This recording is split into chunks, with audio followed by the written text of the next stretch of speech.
Okay, there are all these young kids. I mean, I'm also young myself, but even younger than I am. Imagine that, 17-year-olds making crazy stuff, man. I guess they haven't been shaped by the drum and bass scene yet.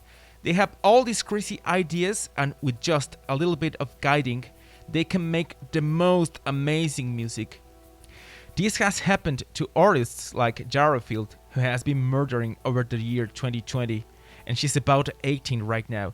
I am very excited about all those people, and I can say that we are all excited about those people too. This is Ecosonare, and today we have the hidden jewels, for you that are jewels too. Let's welcome to Athena. Okay, Echo, let's see. Imanu might seem like a new name, but Jonathan Emmanuel Kievit is not new to this game. He is a French-born Dutch DJ, record producer, and musician. Origins. After being exposed to trance and progressive house by a friend at the age of 10, Jonathan Emmanuel Kievit got caught up by the force of music, and when he was 14 he started to compose some house music. Everybody agrees he is kind of a young prodigy. In a podcast interview called Back to Back with Willie Joy, I send my regards to Will, said that he took the opportunity every free time to study and learn music production and composition. Even his parents were a little bit mad with him for dedicating so much time to electronic music. A few years later he discovered the music of the Dutch trio Noisia, and then subsequently started producing drum and bass. Also in some interviews, he cited Flume as his primary influence besides Sophie, Kashmir Cat and Arca. Flume isn't an artist you associate with drum and bass, but his bright, melodic approach is inspiring a handful of young producers on a quest to reinvigorate the genre. Eventually, this Dutch drum and bass artist Freakin also sent a song by Kievit to Noisia, who then signed him under the alias Signal to their label Invisible Recordings. When Kievit was only 16 years old, he transmitted a very big noise in a very small amount of time. Before the age of 20 he amassed 4 years of releases on weapons-grade labels such as Critical, Invisible, Renegade Hardware, Monstercat and Ram Records. He released insane remixes like these.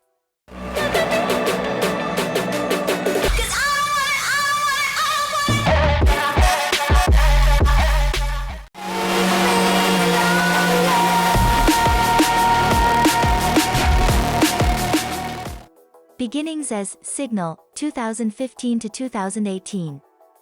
Breaking through at the age of just 16 when famed Dutch trio Noisia signed his track, Tripwire, to their Invisible imprint.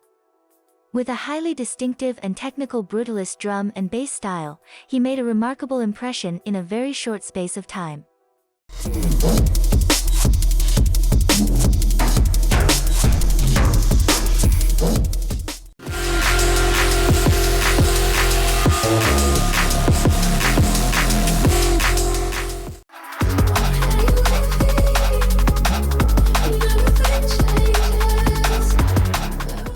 However, this was only a hint at what was to come.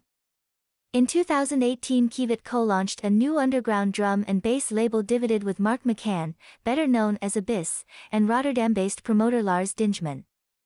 DIVIDID labelmate is helping to bring through a new generation of drum and bass artists less constrained by genre norms and the neurofunk straitjacket. It's a belief that's shared by Abis, a longtime neurofunk producer who thinks the sound has failed to evolve over the last 5 years, in part because of an unhealthy obsession with perfect sound design that's constricted creativity. Abis and Imanu run DIVIDID together, and wanted to use it as a platform for younger artists. In part, this is because this group are less constrained by deference to established drum and bass norms, a generation who are stepping away from this really loud sound and trying to express themselves using influences from outside the genre. One of those artists is the Caracal project, who resonated with Flume's ethos of never using tools as they were intended. Embodied by tracks like Espresso on DIVIDID, he sees the technical basis of this style as experimenting and exploiting impurities in sounds, glitching them and granulating stuff, using methods much more random than engineering regular drum and bass grooves.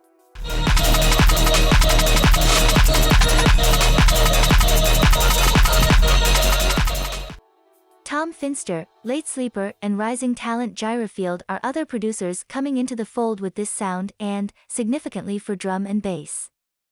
In a genre which can overcontort itself for the benefit of its early creators, most of whom are men, it's unsurprising that its insurgent subgenre is more influenced by women than most, like Late Sleeper and Gyrofield.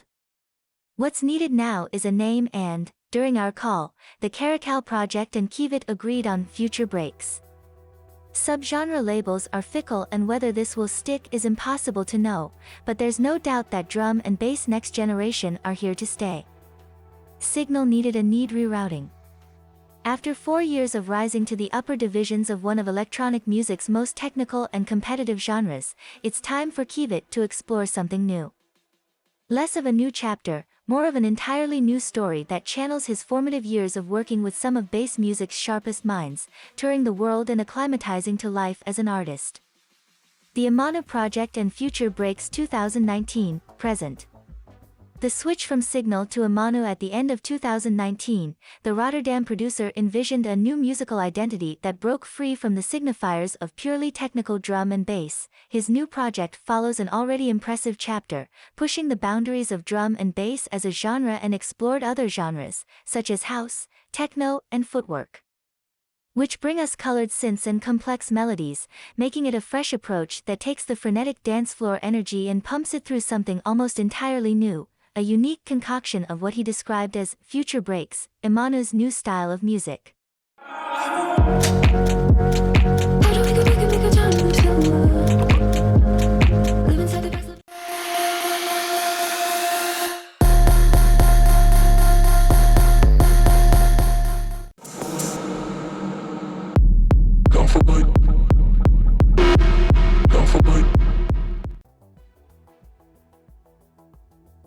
Now in his early 20s, Imanu has already been responsible for releases on significant labels such as Deadbeats, UKF and Noisia's Vision, has collaborated with Noisia, What's So Not, Kusha, joshpan and Fam. And what's about Neurofunk? Imanu is quick to tell DJ Mag that this new style isn't Neurofunk, a subgenre he dabbled with earlier in his career but which he believes has now devolved into hard drum and bass with no substance whatsoever. Basically everyone is just trying to copy Noisia and the upbeats. 2020 and 2021.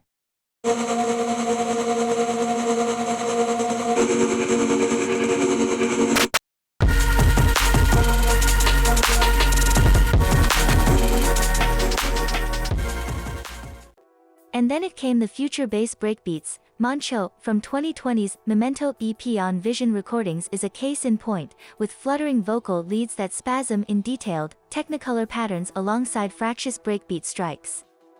It's an instant adrenaline shot and one which speaks to a new generation of drum and bass producers bored of familiar formulae. Imanu went so well that in 2021, Beatport named Kievit as one of 6 Beatport Next artists, supporting him for a full year by offering store featurings, playlisting, editorial features, live streams and social media support. 2022 debut album. In an interview with UKF on January of 2021, Imanu was asked, "You tend to keep remix EPs for albums, but I haven't done an album yet. Is this something that's in the pipeline?" Imanu replied, "Yeah, I'm just thinking about when. I want my first album to be an absolute explosion on the world. I don't want it to be like, here's my album, see ya. I want it to be an album that will be remembered." Looks like he's a hard worker and perfectionist in a good way. We are ready for the impact soon. In June 2022, Kievit announced his debut album, Unfold, which will be released September 16, 2022, on Deadbeats. In the website of Melkweg's, an Amsterdam-based concert hall, told something that is going to let you shay in your pants. "Almost 3 years after starting with Imanu, I now feel it's time to release my first album. During these past years it feels I have evolved my style, letting go of genres and creating my own sound, and this album feels like accumulation of that. Right from the start I wanted this album to make sense in both club and listening settings. Over these last few years, I have slowly been moving towards a more expressive style of music, taking inspiration from all sorts of genres and emotions and everything I've had the privilege of taking in whilst traveling around the globe. One thing I learned is that there are a lot of different moving parts with releasing an album, which, at times, can be a bit stressful. But now that the news is out there, I'm mostly excited to see what people are going to think about the music. Interesting facts about Imanu. His gear. He was asked in an interview with Beatport, "What are your 3 most essential pieces of studio gear?" And he replied, "My 3 most essential pieces of gear would be my Arturia Keystep MIDI keyboard, Atom A7XS, and my Beyerdynamics DT770 Pros. Other than that I only have an interface, so I guess there's not much choice." The Arturia Keystep, which is a portable slim USB MIDI interface, is at the same time a versatile sequencer and arpeggiator, also includes premium software like Analog Lab Intro by Arturia and Ableton Live Lite. The Atom A7XS is a German handmade monitor which has a 7-inch woofer, an Xart tweeter and Xart driver, also a B amplifier. The Beyerdynamics DT770 Pros are handcrafted German headphones for control and monitoring purpose. Support. I really think that this opportunity is 1 in a million, to have close contact with a producer personally. You can try out the benefits of his Patreon tiers. Will be crazy to contact Imanu, one of the brightest minds right now. Conclusion. Kievit has created a rich career on collaborations and remixes. Also, his early debut at the age of 16 gives us the announcement that he is becoming one of the most important producers of this decade, but then he has delayed his first album so much since 2019 with his bold statement. So, I want to ask you guys these questions. What do you think about Futurebreaks? Will Imanu's style reshape the music panorama? Could be his first album, unfold the beginning of a new era to come? What do you think about this new wave of artists, and how far the drum and bass has been reformed? Let me know your thoughts in the comments. What's your opinion about Imanu so far? Personally, I believe that listeners, pirate radios, underground DJs, enthusiasts and creators of the Futurebreaks are like becoming day by day a big crowd. The army is going stronger and stronger. We are witnessing the birth of a new revolutionary era. That it's breaking all the molds and all the rules. Because in the revolutions, the rules were made to be broken. In the next chapter, we're going to meet a hidden jewel, a New York-based producer, multi-talented musician, painter, poet, filmmaking, experimental artist Xenaglas. I dare to say that sometimes her music remembers me a little bit to the trio Tom York/Burial/Fortet with those evocative vocals and beats, especially in her debut album Body with that experimental, ambient, dub and even abstract style, but she's more than that. She produces everything, a solid art concept, consistent visuals, poetry, orchestration technique, singing, instrument playing, also in terms of branding with her black and white hallmarks. That's telling you in the small words of the contract that she says you a lot with few elements, which is very clever. If you're looking for an artist that brings you a one-of-a-kind experience every time you listen to an EP or single, you're looking for Xenaglas, you won't be disappointed. She's an extremely talented multidisciplinary artist, and is inevitable that she can reach multitudes soon. I'm so excited to talk to you in the next chapter about her work. Here's a sneak peek. The album, Body, which starts with acoustic melodies, also have a choral-like mass singing part, and ends with an experimental abrupt end. The album has a rich background about the autism, which leads you to experience it as a vivid memory through sound and music. This was Athena. See you soon guys, and I wish you a freaking nice trip. This is ecosonare. Don't stop shining or I smack you, okay? Don't want to tell this, but you help me a lot if you subscribe, blah blah blah and that boring shit. I also have Patreon. All the references for this vlog are in the description. I left the links for full discography and the artist's social media. Let us know your thoughts about this vlog. I'm improving it to keep it cool. See ya.